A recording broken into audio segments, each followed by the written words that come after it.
Yes, boys. This will be the last class of the histology and also of your batch from my side. There will be two classes left. One is of embryology, another is of, I don't know what is that. Because my side the course is completed. And on the 9th August, I keep part completion tests, including whole of the abdomen and pelvis. Only the theory parts, not the practical. Because just in the end of August, we will have the PUC exam. In the end of August, we will keep the PUC exam that will include whole part of the body. So I don't want to give you more trouble because already you are so possessed that just in the class you are in sleeping mood. If I ask you previous topics, keep your head down. So I don't want to give you more trouble. Hurry up, come inside. अरे आगे ही बैठ जाओ भाई, क्यों पीछे भागते हो?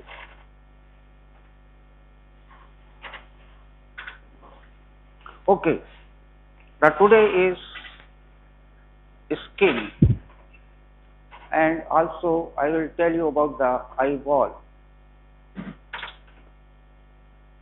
As we know, skin is the largest organ of the body.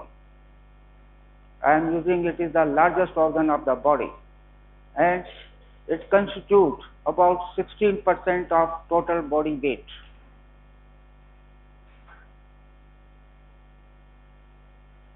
The point is this, that the skin, it is of two types, as we know, thick skin and thin skin. The thickness of the skin is depending upon thickness of epidermis. Thin skin is about 0.1 millimeter and thick skin is about 0.5 millimeter in diameter. Alright, see the thick skin and thick skin, what is their function? As we know, first of all, their function is protection. The protection of the skin is done, it protects the body from the entry of the foreign material, also protects the body from ultraviolet light. Besides this, the skin is also having the different type of the sensory receptors, and these receptors which are present in the skin for the pain, touch, temperature. As we know that if anything we keep our hand over the heart, we feel the sensation. After seeing this, besides this, the skin also protects during the summer. Have you noticed that there is excessive sweating? This sweating is also protection purpose. What happens? That the duct of the sweat glands are open on the surface of the skin. So, the sweat glands are secreting the more secretions, and that secretions comes over the surface of the skin, and it reduces the temperature. That secretion which comes over the surface of the skin reduces the temperature, and as we are feeling the very hot, that also temperature is reduced by the sweat gland secretion. Others, during the cold, just reverse. Girl, don't sit here while talking. अगर आप नहीं बैठ सकते हो तो you can go out. Don't sit here for the sake of attendance. This is my last warning. Don't come in class for the sake of attendance. I will give attendance to all of you. I don't bother. But I don't like that murmuring or any movement of your head.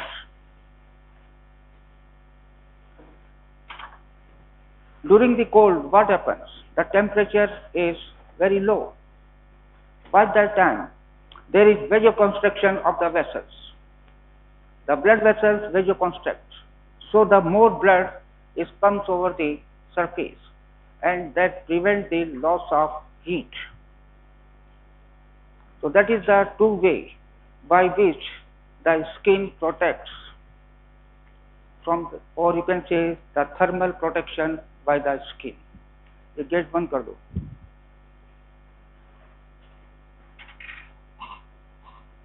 So these are the different functions of the skin. Whatever the type of skin, whether the thick skin or thin skin, consisting of epidermis and dermis. Epidermis is developed from ectoderm. Dermis part is developed from mesoderm. Let's see the epidermis. The epidermis of the skin, it is consisting of different layers, and the layers of the epidermis are lying over the basement membrane. There is either low columnar cell or the cuboidal cell. Both type of cells can be seen lying over the basement membrane, and that is called stratum basale. Just above the stratum basale, there is that polygonal type of cells, and these cells are rich in the cytoplasm, nuclei, and everything. Besides this, the cell of this layer, their cytoplasm giving the spine-like processes, and these spine-like processes are connecting with the spine-like process of the adjacent cell. Due to this picture, this layer is named as stratum spinosum. Second layer is stratum spinosum. Next to the stratum spinosum, before coming to the next layer, the important part that stratum basale and stratum spinosum, these two layers are undergoing the mitotic division. So whatever the cells of superficial layer are produced by these mitotic division of these two layers. Very simple thing I am telling you. It may be asked in your MCQ, because in MCQ the such type of questions are asked. Stratum basale and stratum spinosum, these two layers undergoes the mitotic division, not the others. And due to this mitotic division, we know that the cells are produced. The different type of the cells are produced, and they replace the other cells. And these two combinedly named as Malpighian layer. So what is the Malpighian layer? That is the connection of the two layers which undergoes the mitotic division. Next to the stratum spinosum, there is the layer of stratum granulosum. The stratum granulosum layer, the cells are flattened cells. I will talk another flattened cells, but there is a difference between these cells and the next cells. The stratum granulosum layer, that is the third layer, and this third layer is of, look here, this is the stratum basale. Next to the stratum basale, this is the stratum spinosum, and next to the stratum spinosum, stratum granulosum. The cell shape are not exactly shown here, otherwise they are flattened cells.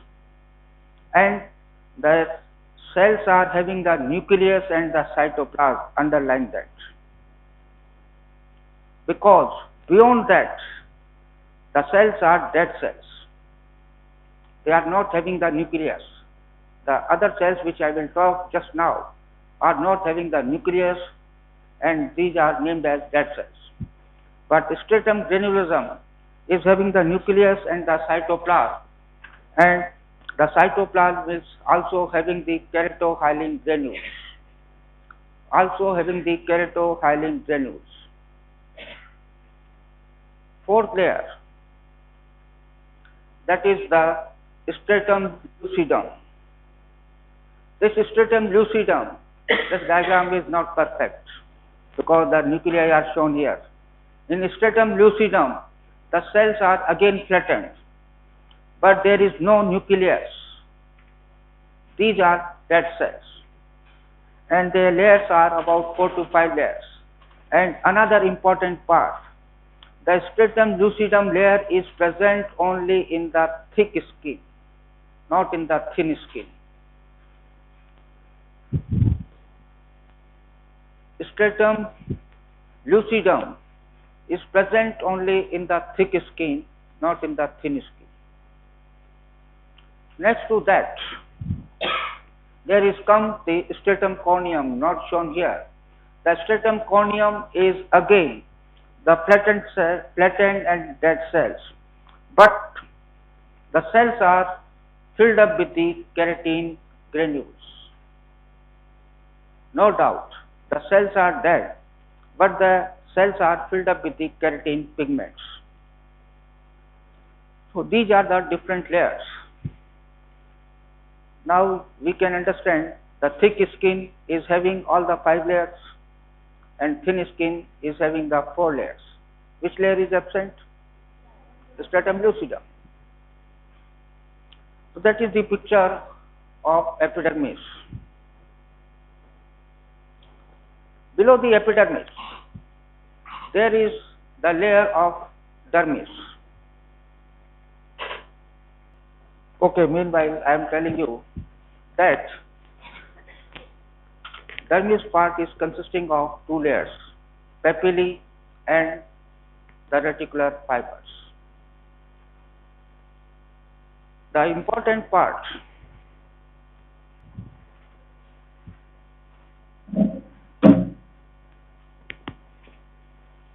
the dermis part is very rich in the blood supply.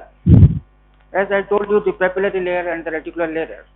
Papillary layer is consisting of loose connective tissue, while the reticular layer is rich in the dense connective tissue. Both of them are rich in the blood supply and also the nerve endings. Lymphatics, fat cells, all are present in the dermis part. Epidermis is avascular. Underline that. Epidermis is avascular, but free nerve endings are present.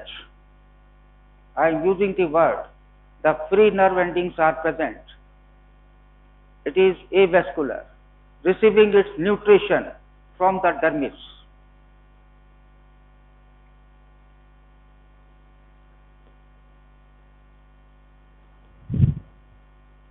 Then see, if we see the 2 diagrams, thick skin and thin skin, see the diagram. In thin skin, in the part of below the epidermis and also attached to the epidermis and reaching to the dermis part, that is the tubal prolongation of epidermis into the dermis, is forming the hair follicle. Hair follicle is appendages of the skin that I will talk just now, but I am telling you this because the diagram is open. In thin skin, the hair follicles are present, and no hair follicles are present in the thick skin. After seeing this, besides the dermis, epidermis, in skin there is also present the other things which are named as appendages of the skin. The one of appendages of the skin is the hair follicle. The hair follicle in the center, this is the hair shaft, and this hair shaft is surrounding by the other part of inner layer and outer layer. Another important part, look here, this is the hair follicle. Attached to the hair follicle, you are seeing the gland, that is the sebaceous gland. This sebaceous gland is attached and duct of the sebaceous gland is opening into the hair follicle, and that is present along with the hair shaft. The other appendages including, one is the sebaceous gland, another is the sweat glands. Sweat glands are present only in the dermis part. They are not present in the epidermis. Look here. These are the sweat glands, and another is adipose tissue, and also there is present the nerve endings, and these are the different parts. Let's see what is the sebaceous gland. What type of the sebaceous gland? It is the branch acinar gland. The branch acinar gland, they are forming the bunch, and this branch acinar gland, their duct is opening into the hair follicle, and duct is lined by stratified columnar epithelium. So these sebaceous glands, they are secreting the secretion. That secretion is the sebum or oily secretion. Next is the sweat glands. The sweat glands, these glands are present in the dermis part, and their ducts are opening on the surface of the skin. Look here. This is the sweat glands. The sweat glands is present in the dermis part, and their ducts are opening over the surface of the skin. And these are the simple coiled tubular glands. Example of simple coiled tubular glands. Look, this is the coiled structure or not? So the sweat glands are the simple coiled tubular structures, and their secretion is clear watery secretions. There are the parts of the body, and these sweat glands, okay, I am telling you slightly in detail. The sweat glands are of two types: merocrine glands and apocrine glands. The merocrine glands, they are present throughout the body except the lips and glans penis. This may be asked you in MCQ. Merocrine glands, M-E-R-O-C-R-I-N-E. Merocrine glands are the type of sweat glands, and they are present throughout the body except the lips and the glans penis. The same, it is simple tubular coiled glands, and the secretion is clear watery secretion. The second type of the sweat glands is apocrine gland. The apocrine gland is also the simple coiled tubular gland, and their secretions again are present over the surface, and they are present in the axilla, also in the areola of the nipple, and also around the peripheral anal region.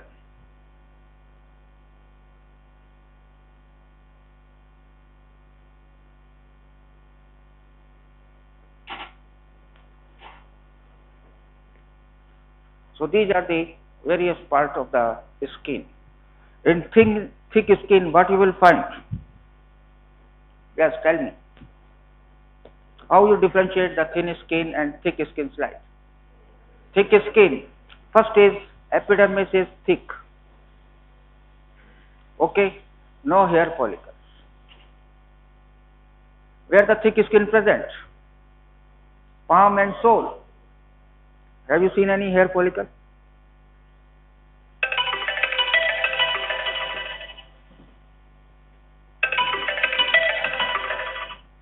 क्या बात है, अभी मत disturb किया करो मेरे को, बाद में बात करो, बाद में बात करना.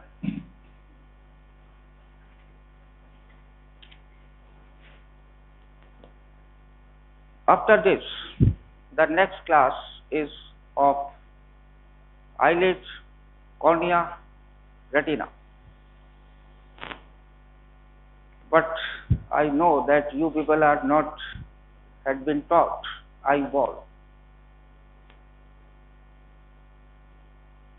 So I will give you brief idea about the eyeball, then I will come to the different parts. Look, this is the eyeball. Eyeball is covered by the three layers, outer to inner side. The tunica fibrosa, outermost layer. Middle layer is tunica vasculosa, inner layer is the retina. So these are the three coverings of the eyeball. Look, as I told you, tunica fibrosa, that is the outer covering. This outer covering is again consisting of two parts. Sclera posterior 5-6 part, which is whitish in color, and anterior 1/6 part, that is this part, is cornea, that is transparent. These two are the part of tunica fibrosa, or the outer covering is having the two parts, cornea part and sclera part. Cornea part is forming the anterior 1/6 part, and this is transparent, avascular and colorless, that is cornea, and the rest of the posterior 5/6 part of the outer covering is the sclera.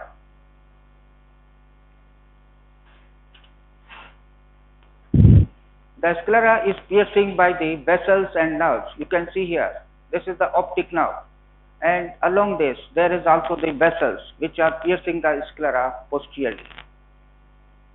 Next to this, the tunica vasculosa. The tunica vasculosa, middle layer, it is rich in the blood supply.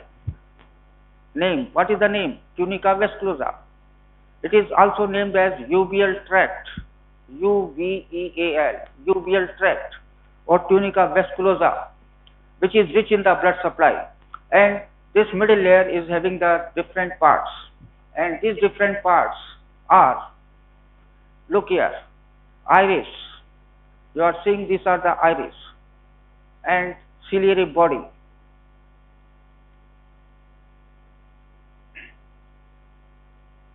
And rest of the part you are seeing the dotted purple color area. This is the choroid. Tunica vasculosa is having the three parts: the choroid part, the ciliary body and ciliary processes, and third is the iris. All these are the three parts of tunica vasculosa. The innermost layer is the retinal layer. The retina is again dividing into two parts: outer pigmented layer, and the rest of the part is neural layer, that is consisting of nerve cells. So these are the structure of the coverings of the eyeball. After seeing the coverings, look here. This is the cornea, these are the iris, and this is the lens, biconvex lens. Okay. See, between the central circle present between the two iris, that is this, that is the pupil, which is collecting the light, allow the light, how much light should enter inside, that is collected by pupil.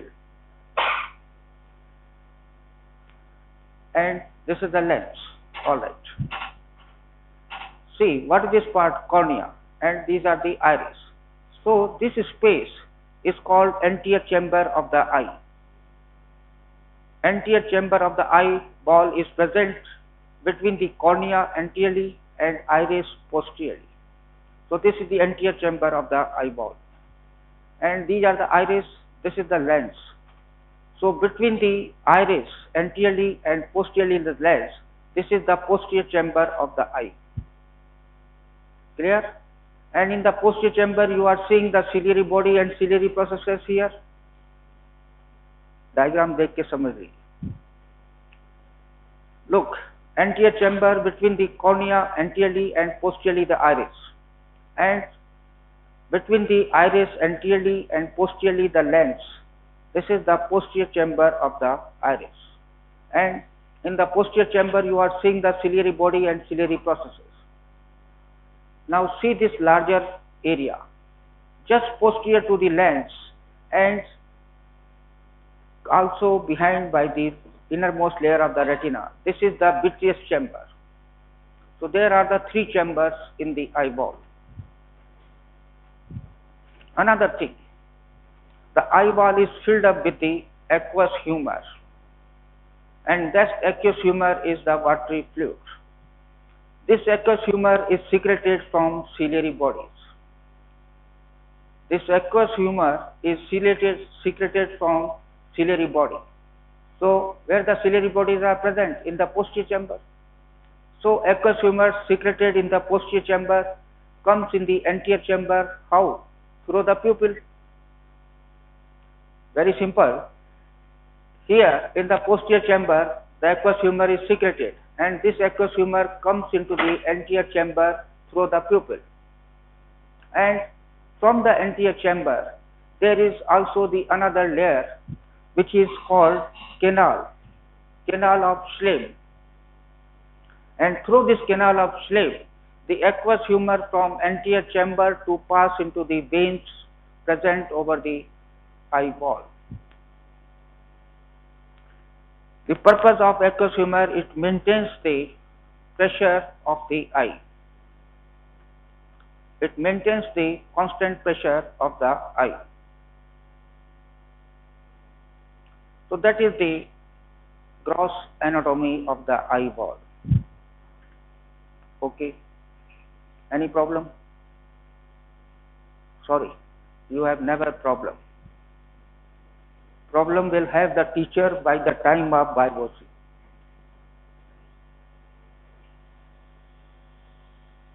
समझ में आ गया आपको? Okay. In the histology, you will see the slide of cornea, also eyelid and retina. But I will show you the slide of eye wall, in which you can see, and another is the eyelid. No doubt I will focus the slide of cornea, but that is not so better. Alright, in the cornea, theoretically I am telling you, the cornea, the epithelium of the cornea, look here, it is lined by stratified, squamous, non-keratinized epithelium. Okay, this stratified squamous non-keratinized epithelium resting over the basement membrane, and that basement membrane is also named as anterior limiting membrane. Anterior limiting membrane, the name is Bowman's membrane also, whatever you like. But don't forget, the basement membrane on which the columnar cells can be the low columnar or the columnar cells are resting over the basement membrane or anterior limiting membrane, that is also called as Bowman's membrane. The stratified squamous non-keratinized cells, they are consisting of, as we know, first of all, lying over the basement membrane, low columnar cells or the columnar cells. Middle layer is of polygonal cells, that is about 2 to 3 layers, and superficial to them is the squamous cells. Clear this thing in your mind. If the word used stratified squamous, that means superficial layer is squamous. Stratified columnar means superficial layer is columnar. Stratified cuboidal means superficial layer is cuboidal. So keep this thing in your mind, then never you will do the mistake. Alright. So this is the stratified squamous non-keratinized epithelium, anterior limiting membrane. Then we come to the substantia propria part or the stroma. The substantia part is consisting of large number of the collagen fibers. Bundle of the collagen fibers are present, and these bundles of collagen fibers, important thing which I am telling you, are lack of blood supply. Underline that, don't forget this, and I will always ask this thing, and most of the time the student do the mistake. The stromal part is consisting of bundle of collagen fibers, and these bundle of collagen fibers are lack of blood supply, no lymphatics, only the nerve endings are maybe seen, otherwise all the things are absent. The reason why they are absent, because the cornea is transparent. Cornea is transparent, so maintain its transparency, there is no blood vessels. It is receiving its nutrition from the part of dermis part or the lower part, choroid part. Below that, there is the inner limiting membrane or the Descemet's membrane. Next to the Descemet membrane or lying over the Descemet membrane, there is the cell of cuboidal epithelium. And these cuboidal epithelial cells are called posterior limiting membrane or the Descemet membrane. So that is the structure, histological structure of the cornea.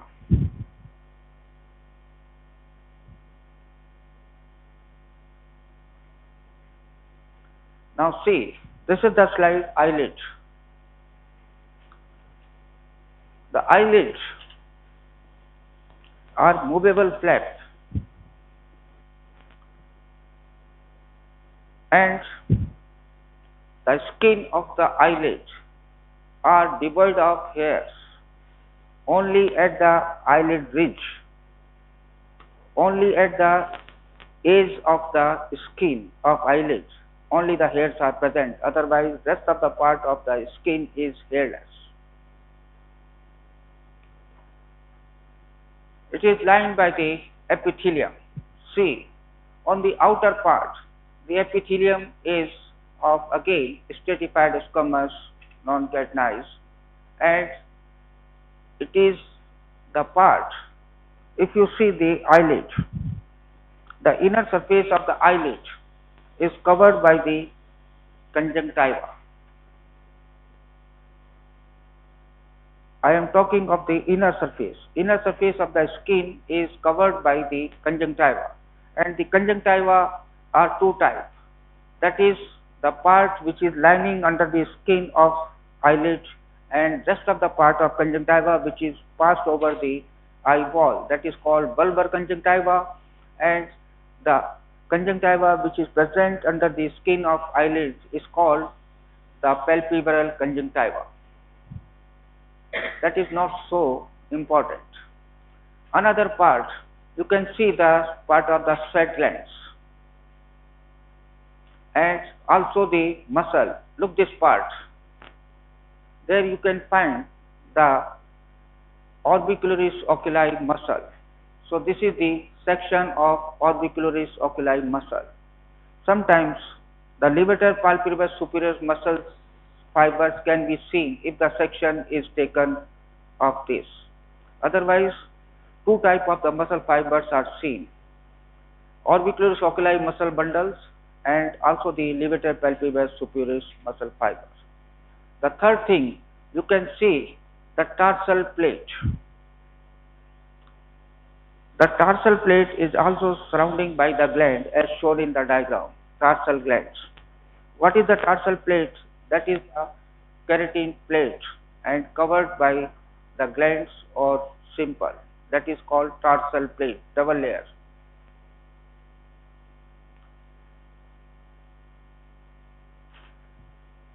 Look this part. The tarsal plate is surrounding by the gland, and the glands which are present here, that is the meibomian glands, another type of sweat glands. So this is the picture, and you can also see the hair follicles. So all these structures, they are seen in the eyelid. The one thing I forget that point. In the skin, where the hair follicle are attached with the hair follicle, there is the smooth muscle fibers. There is the smooth muscle fibers, and these smooth muscle fibers are attached with the hair follicles. So one end of the smooth muscle fiber are attached with the hair follicle, and another end of the muscle fiber are attached with the part of the palpebral part of the dermis. The function of these smooth muscle fibers is, on their contraction, the hairs are erect. So erection of the hairs are responsible by the smooth muscle fibers which are attached along with the sweat glands. One end of them is attached with the sweat glands and another is attached with the part of pyloric part of the dermis part.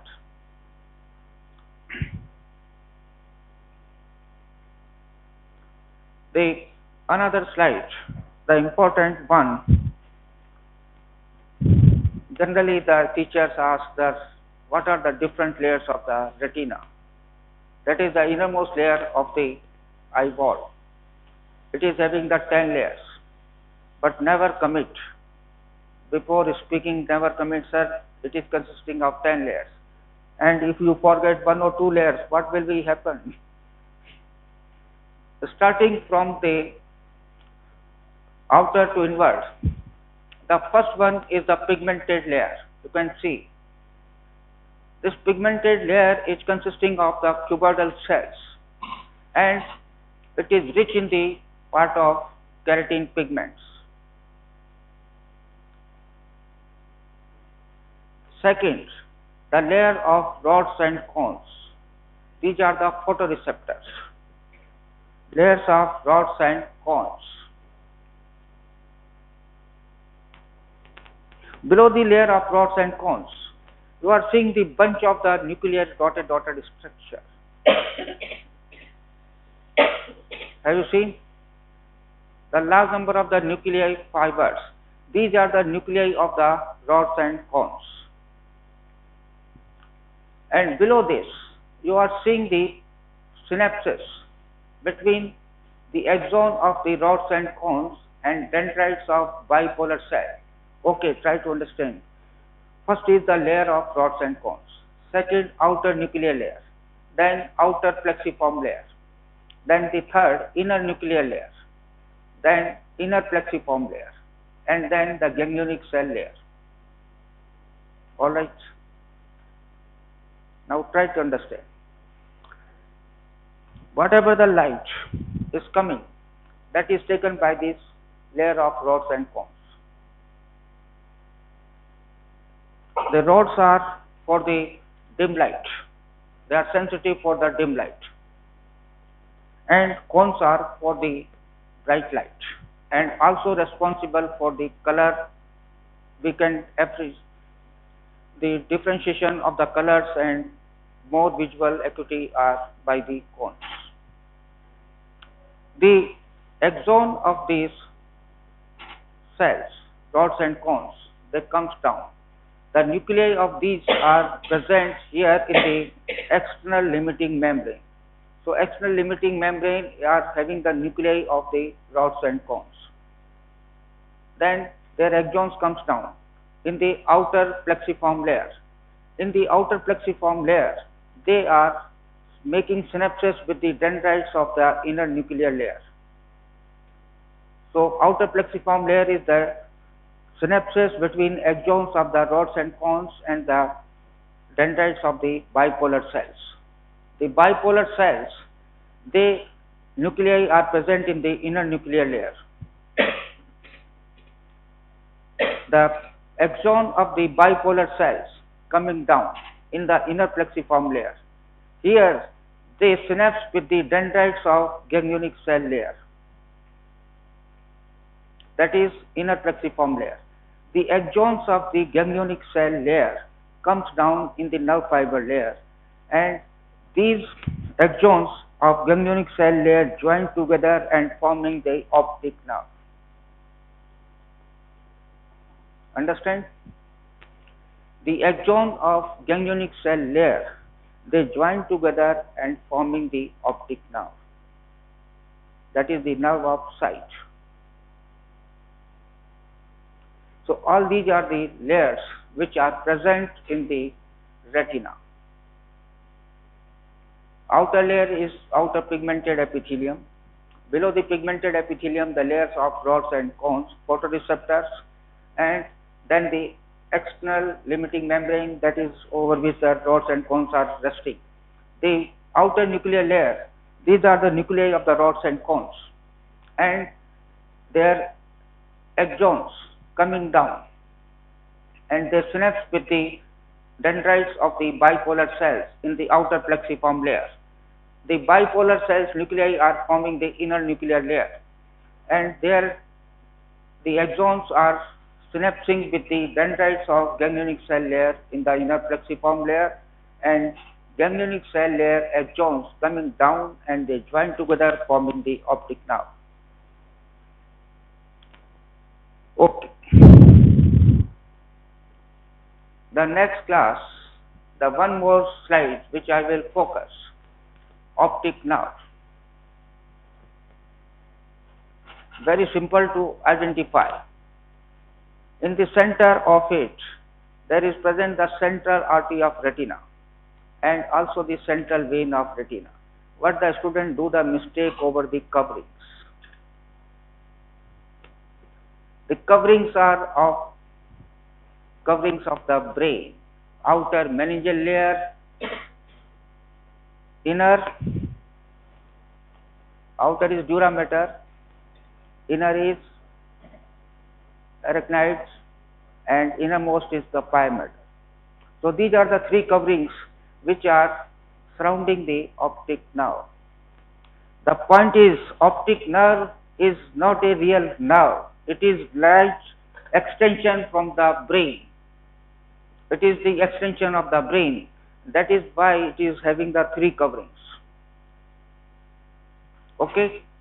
Optic nerve is just extension of the brain and it is having the three coverings. The three coverings as covered the brain are covering the optic nerve. And the dura mater is giving the septa which divides the nerve into the large number of the fascicles. ये दिख रहे हैं आपको? All these are the fascicles of the optic nerves which are surrounding the central artery of the retina and central vein. You can say also the axons which are by the different coverings of the dura mater.